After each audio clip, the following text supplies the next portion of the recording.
Got a problem here with my camera. But we're going to go live anyway. So here we are. What are we going to talk about tonight? We're going to talk about the power of your words. Did you ever think about people in their lives and think about what they're saying?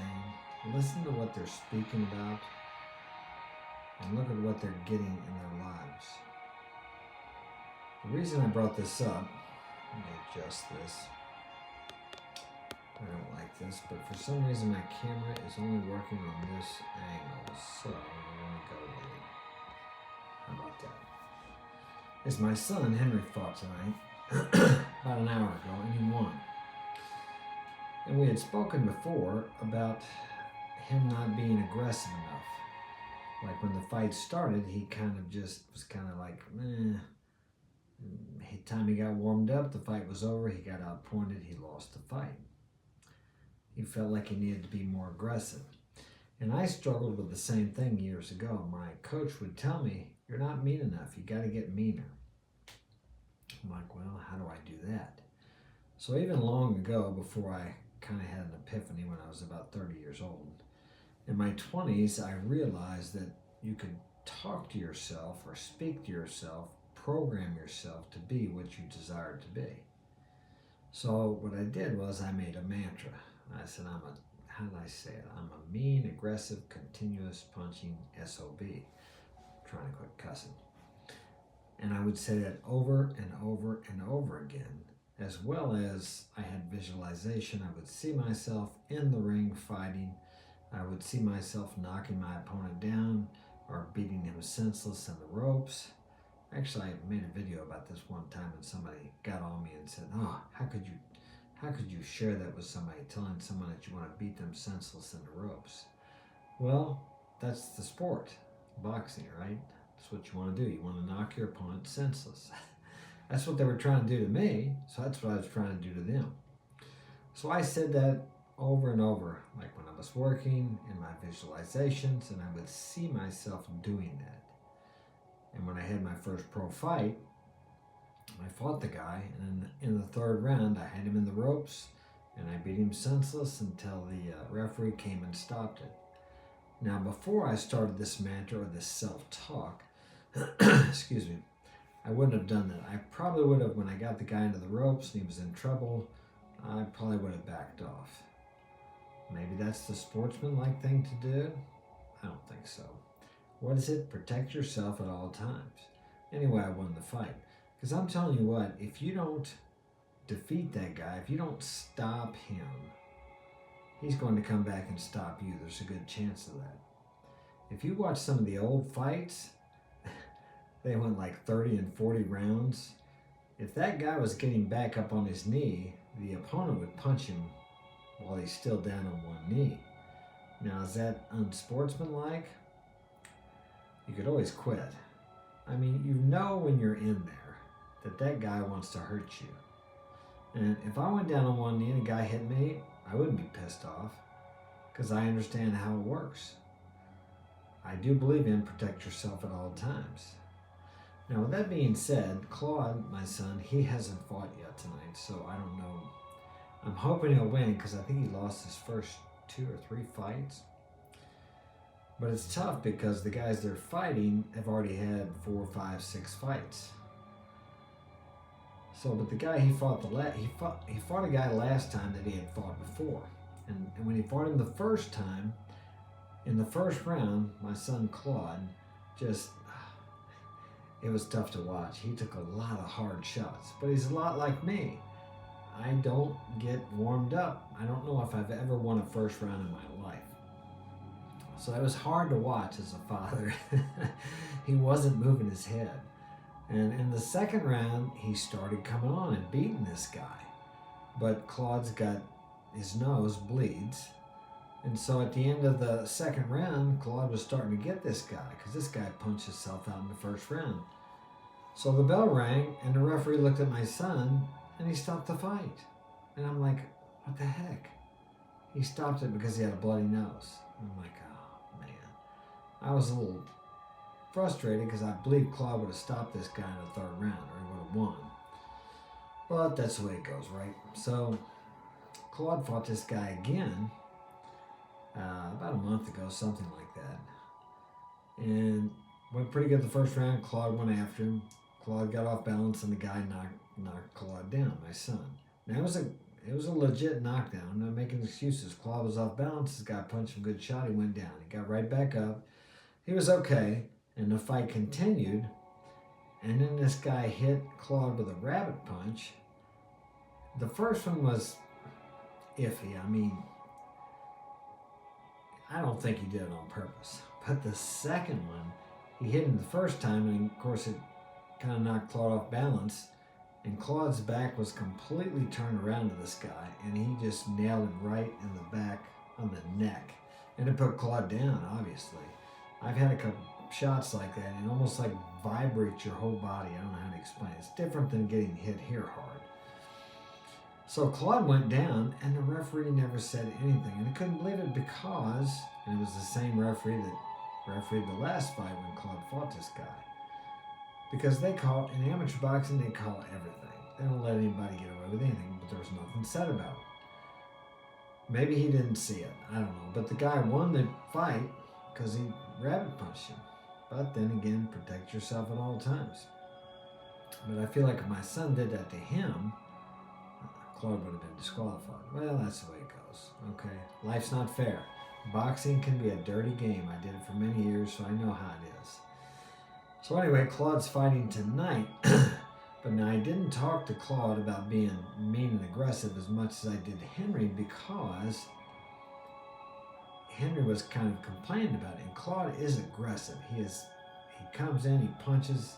That guy's like a machine. I mean, so I really didn't talk to him about that. But Claude, I think, needs to believe more in himself. So regardless of what the outcome is tonight, of course, I hope he wins. Win or lose, I need to talk to him about the power of the spoken word, what he says to himself, what he says about himself, and what he sees himself doing. I think sometimes he doesn't feel like, or he doesn't realize he's as good as he is. And of course, when you lose your first 2 fights, that's kind of tough. But Muhammad Ali lost his first 4 fights. And there are many other great champions who have lost a string of fights too. So it doesn't mean you're not a good fighter. It just means you got to get a little tougher and you got to keep pressing on. So many people think that these people that they see as champions, whether it's in boxing, soccer, football, whatever it happens to be, that they're just champions. They don't see the times these people have been beat up, broken, had broken legs, broken fingers, pulled muscles, discouragements, disappointments, cried themselves to sleep at night, felt like they were never going to make it, never going to accomplish what they wanted. All they see is the glory. And then they think it's lucky, or, oh man, he's lucky. Look at him. They don't see all the disappointments. They don't see those hard times that these people voluntarily put themselves through. So if you want to be successful, and what is that to you? Success. What is success? So many of us, and I've thought this myself too, think that success is when you win the fight, when you win the football game, when you get that girl, when you make that $1 million, when you get that house, when you get that Lamborghini, whatever it happens to be. And it's not. If you think that's it, you're going to be very disappointed when you get there. Now, there's a certain elation when you get to that point, of course. It may last a few hours, maybe a few days, but after that, you have to set another goal. The joy truly is in the journey. And during the journey, you must be very careful what you say to yourself, what you think about yourself. Never tell yourself you're not going to make it. Never tell yourself you can't do it. No matter how many times you get knocked down, you need to get back up and press on, press forward, be consistent, be persevering, and persistent. That's how winners are made. There's no other way. And all these times that you fail, that you fall down, that you get humiliated, discouraged, this is preparation. This builds your character. Because there's no true success without character building, integrity, and these things. Because if you achieve this so-called success, whatever that means to you, and you don't have the character or integrity, you won't be able to handle it. You'll screw it up. You'll self-sabotage, as they call it. Now I'm very proud of my boys. Of course, they're fighting, and I fought. As you guys know, I was an amateur professional boxer. I loved it. It's a real fear getting in that ring. And if anybody tells you they're not afraid, they're probably lying, or they don't recognize the fear. Maybe they call it nervousness. Mike Tyson talks about the fear he experienced when he got in the ring. Everybody's afraid. And what is the real conquest in that? Is it if you win the fight? No, I believe it's just getting in the ring. You win over yourself. When you step in that ring, you conquer your fears. You conquer yourself. In another book I read, it says, he who conquers himself, or his temper, which means his attitude, his demeanor, is greater than he who takes a city. Okay, I went to voicemail. Good. If it rings again, I'm getting off here and find out. I'm excited to know if Claude won. He won. I hope he won. For him, I don't care. I love them guys. To me, you're a winner when you get in the ring. You're a winner because you're doing something with your life. You're not just sitting around playing games, wishing you were better. They're taking action. They're working hard. They work for my company. They work for our company because I made it into a partnership. What's up, Wade? How you doing? Rob, how you guys doing? So anyway, my son Henry just called me. The boys are fighting over in Highland, Illinois. Like I said, Henry won his fight, beat the heck out of the guy, went 3 rounds, he got the decision. And Claude hasn't fought yet, so I don't know if he won or not. It's hard for me when I go there. I think it's harder for me to watch them than it was for me to wait to fight when I used to fight. The nervousness. So I'm curious to see. I think Claude probably fought or he's getting ready to fight now. So we'll see what happens. But what I was talking about is what you speak about, you bring about. And also what you complain about, you bring about also. You have to remember that. Very important what you speak, what comes out of your mouth. For from the fullness of the heart, or the subconscious, the mouth speaks. Did you ever think about what you were saying during the day? It's very important because what you're saying is what you're bringing into your life. What you're complaining about, if you're doing that, that's been a big stickler for me. I really had to watch that complaining. You're bringing that about also.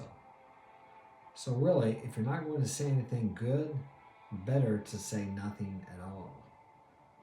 And actually, if you're not going to think anything good about someone, it's best to think about something else.